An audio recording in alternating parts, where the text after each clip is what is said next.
रेंगे नाचार खारोच संसार ताहाकाना ओना संसार रे दो ताहारे दो को ताहाकाना मिटांग जुवन बयस कोड़ा गिद्रो R I Baba R I आयु आय बाबा दो बीर ना दाड़े माग काते साहान काते बाजार ते अखरिंगे इदी किया आय आयु दो बीर ना साकाम पात्रा बेनाव काते बाजार रे अखरिंग किया उना साहान आर पात्रा अखरिंग काते जहां कौडी हेवा उना कौडी तेगे जहां लेका काते खारज संसार चलाव कुआ ओका ओका दिन दो बांग जम काते होको ताहा कुआ ओने उनका रेंगे तेतांग साहाव काते चेत उनी कोड़ा गिद्रो दो मिद दिन हिलो मनमी लेका मनमी बेनाआ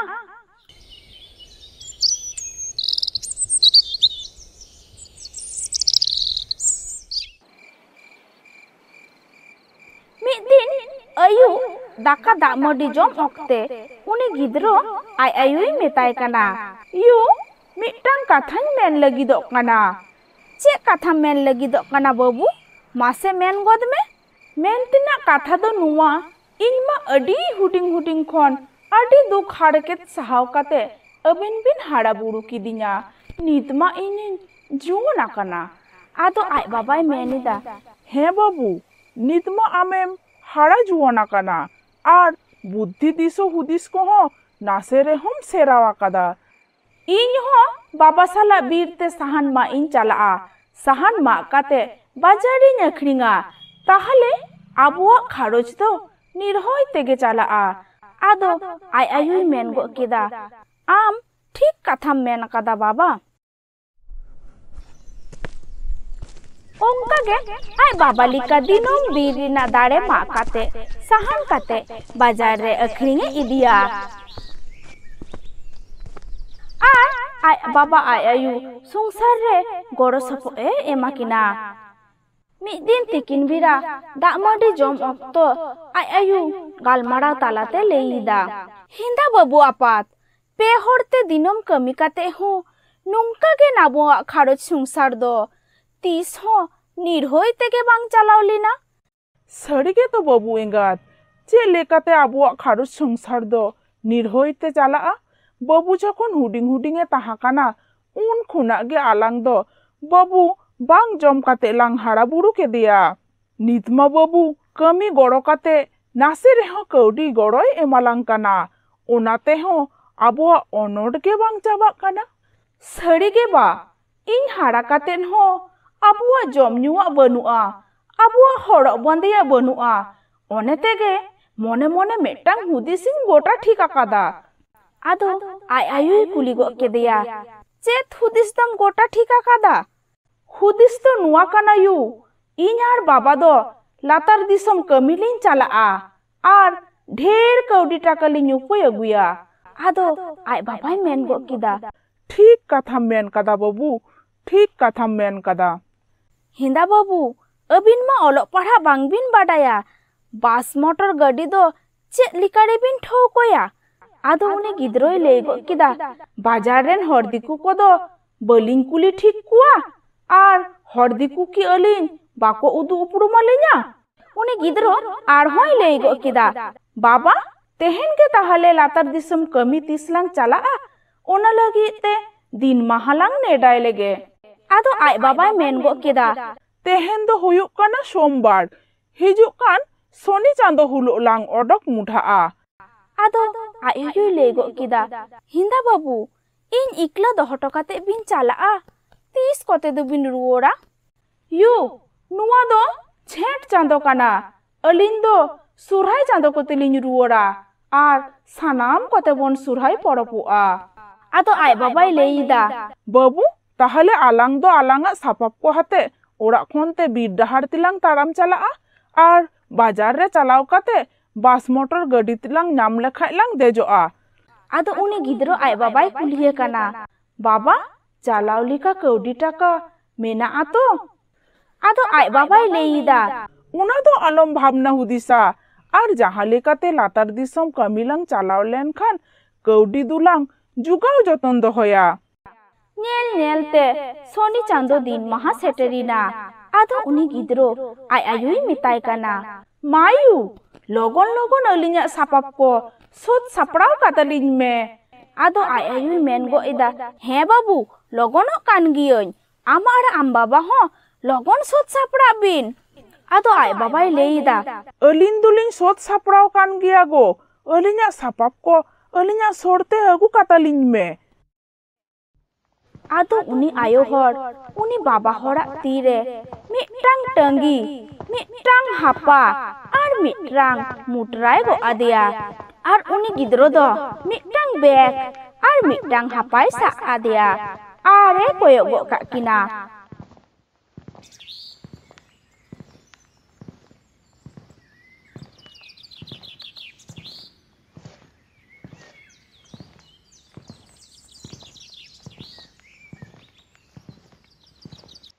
उनकिन हो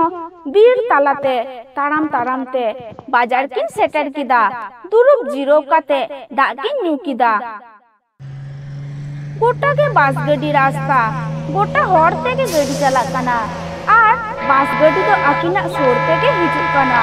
आर तिंगु काते बास गड्डी रेन हॉर कुकिन कुलिए कुआ। ए दिकु बाबू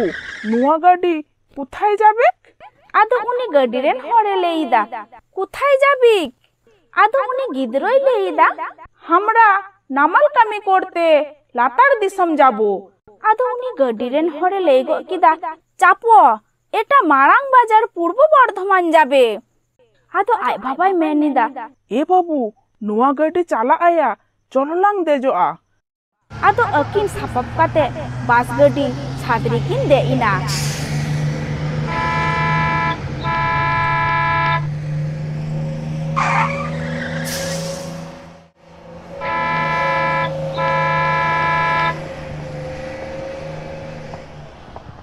डहारते हेते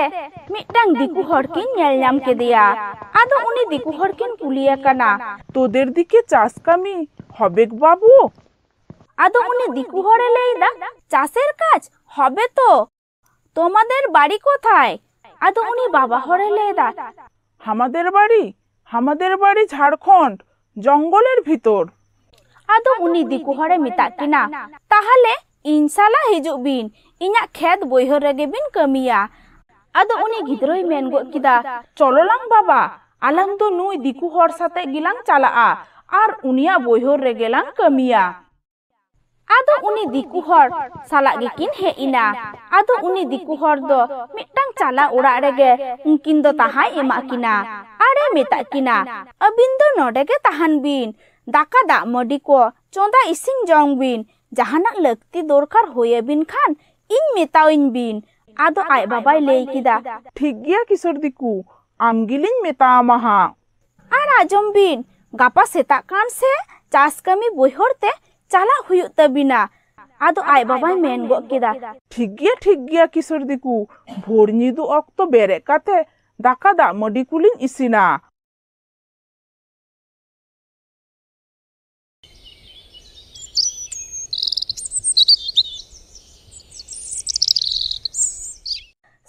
अक्तो दो दाका दिपिल काते चास कमी बोइहर तेकिन ताराम किदा। साउते उनी किशोर दिकु होय सेंडिना बोइहर को उदु लगी। बोइहर रे सेटर काते ए मेताकिन कना, नुआ सानाम बोइहर को दो इना बोइहर कना, अबिन दिनम हिलो नोडे के हिजुक बिन आर नुआ बोइहर रेगे कमी बिन। आदो उनी गिद्रोय लेई किदा, ठीक गिया किशोर दिकु अलिन दो आदो आम चेत हो ले बांग हुयुग तमा। आदो सेता लेन खानगे दिनम हिलो उना ठाव रे कमी किन चलाआ। आदो मिद दिन तोला गछि बोइहर रे घास किन हेड़े इदा, कमी कमी ते दाñu अक्तो आय बाबा उनी गिद्रोय मेताय कना, चलोलांग बाबू कटिक लांग जीरो लेनगे दा मडी कुलांग नुई लेगे। आदो उनी गिद्रो होय मेन गो किदा, हे बा चलोलांग कटिक लांग जीरो लेनगे, अडी जोरे सितुंग कादा। जिरो काते दाका दा मडी कुकिन जम किदा, तारासिंग अक्तो दो उड़ा किन रुवर हे एना।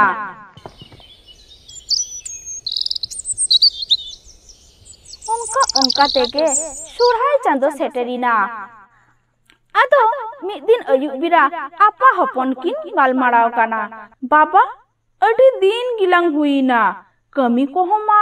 आमदा गिलांग कमी आकादा आमदा गिलांग कौडी टाका चावले को हलांग चावले आकादा आदो ओड़ा तिलांग रुवर चला आर सड़ी कथा लेते तो नुआ काना इयु होय उइहर दिसो हिजुक काना आदो आय बाबाई लेदा आम ठीक कथा मेन कदा बाबू इन हो ओना कथा गिन दिसोइदा ठीक गिया तेहेन दो आलांग आलांग रेन किशोर दिकुलांग मिताया अलिन दो आदो बलिंग कमिया अलिन दो ओड़ा दिसम खाड़ोस्तिलिन रुवर चला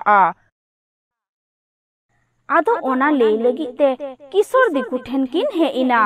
किशोर दिकु अलिन दो आदो बलिंग कमिया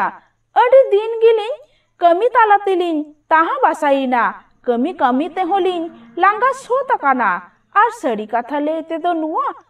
ओड़ा रे आयु मेनाया उनिलिन उइहर दिसोया काना आदो आय बाबाई मेन किदा हे किशोर दिकु अलिन दो आदो बलिंग कमिया अलिन्या कमी रिना कुरोय को कौडी टाका साउते जम सारे चावले को जत्तो एम कातालिन में ताहले अलिन गापा सीता खाड़ोस्तिलिन रुवर चला इन अबिना कमी रिना कुरोय कौडी टाका चावले जत्तो गिन एम काता बिना अबिन दो पुप नाखा बेरा ताहानते ओडक चला बिन दूसर दिन पुक नाखा बेरा ताहान अक्तो अकिना जहाँ सापाप टंगी लठी साउते अकिना मुटरा बैग को हाते जहाँ डहार रे पास खनकिन आरबोलिना उना डहार रे किन सेनिना सेन काते मी थारे रे किन दुरुपिना अकिन छाड़ा दो ओंडे अकोय के बनु कुआ आदो ती तुल काते गडी किन तिंगु होचोयदा गडी तिंगु तिंगु तेके मेटंग बाड़िया गडी दुकिन पारो पुचो किदा ओंका ओंका ते मिटंग गडी दुकिन तिंगु किदा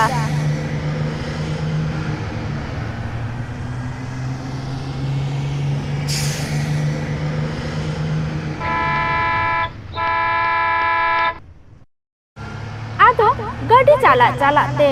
अयुब इना मिटंग मारांग बाजार रे किन आड़बोइना उनकिन दो उना पहाटा दो बांकिन बाडाया हर दिकु किन कुलिए कुआ झारखंड बीर दिसम गडी ओका ठेन न्यामोआ बाजार रेन हर को दो ठीक सही बांको मेता किन काना ठीक सही बांगमेन खातिर अडी गे किन निदोइना आदो किन चिकोया उना हिलो दो बाजार रेगे किन ताहाइना ताला निदो अक्तो बाजार रे कुमरू डकत को बलोइना अकिन नेलते को बुझो केदा नुंकिन दो अडी लेलहा मनमी अकिन ठेन कौडी टाका चावले मेना अकिन जहाँ रे किन दुरुप कना ओंडे के दुरुप दुरुप किन दुदरुम जपित एदा बाबा हर दो कटी चेथन गई ताहा काना दुदरुम जपित खन बेरे काते ए नेले काना आजरेन गिद्रो हो दोमे दुदरुम जपित इदा आदो आय बाबा उनी गिद्रोई मेताय काना हेंदा बेटा दोमेम दुदरुम जपित दो आदो उनी गिद्रोई मेनिदा हे बा दुदरुम जपित गियन इनमा नेले मिया आम हो अडिम दुदरुम काना आदो उनी आय बाबाई लेइदा हे दुदरुम कान गियन अच्छा बेटा आम दो कटी बेंगे हतार तालांग में इन दो कटी इन कोंडेल जपित गो लगे आदो उनी गिद्रोई मेन गो केदा हे बा आम दो ताहले कटी कोंडेल जपित गोद में इन दुदरुम कान रे हो तबे चेथन किन ताहाना आदो बाना होड़ के किन जपित गो केदा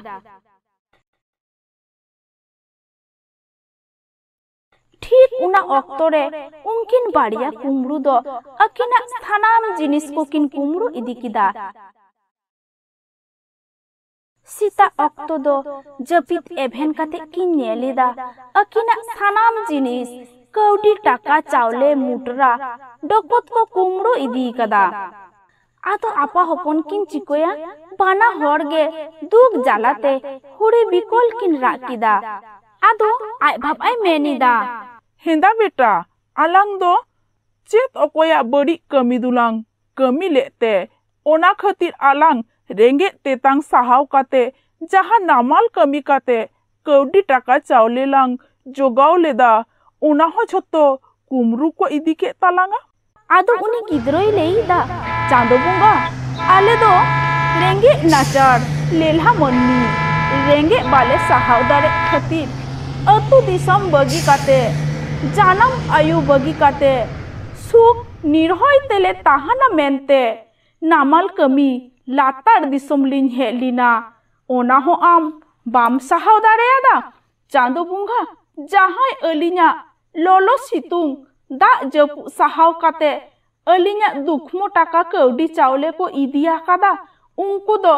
अडी सुख तेगे दोहो काको में अडी निर्हय तेगे दोहो काको में अडी सुख तेगे दोहो काको में अलिंग दो बांग जम काते बांग न्यू काते रेंगे तेतांग सहाव काते अलिया जानम दिसम झारखंड बीर तालालिन रुवर चाला काना